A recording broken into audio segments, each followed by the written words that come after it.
Un développement récent a échappé à la plupart d'entre nous. En effet, plusieurs banques suisses, des banquiers privés, des banques cantonales, mais même PostFinance, ont appliqué dès juillet dernier l'autodéclaration fiscale à leurs clients étrangers.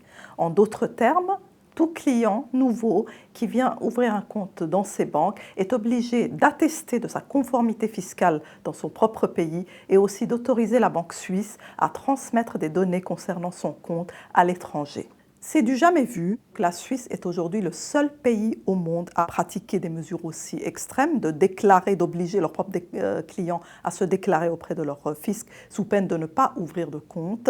Ce n'est même pas encore une loi en Suisse, puisque Evelyn Widmer-Schlumpf avait voulu proposer un projet au Parlement ce mois de septembre d'autodéclaration fiscale, mais qui a été reporté à la fin de l'année, voire au début de l'année prochaine, en 2013.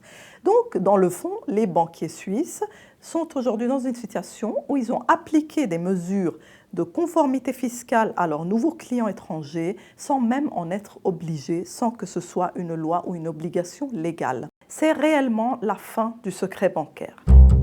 Si l'on prend le cas des États-Unis, lorsque vous ouvrez un compte là-bas, par exemple sous une société panaméenne, eh bien, la Suisse ne pourrait jamais demander des informations sur ce compte. Il n'y aurait que Panama qui pourrait demander ces informations aux États-Unis et encore, étant donné qu'il n'existe aucun accord dans ce sens, eh bien, les États-Unis ne seront en aucun cas obligés d'échanger ces informations. La situation concurrentielle devient forcément très dommageable pour la Suisse, qui n'a pas demandé la réciprocité et n'a pas demandé que les autres places financières veillent également à ce que leurs clients étrangers soient conformes à leur propre fisc.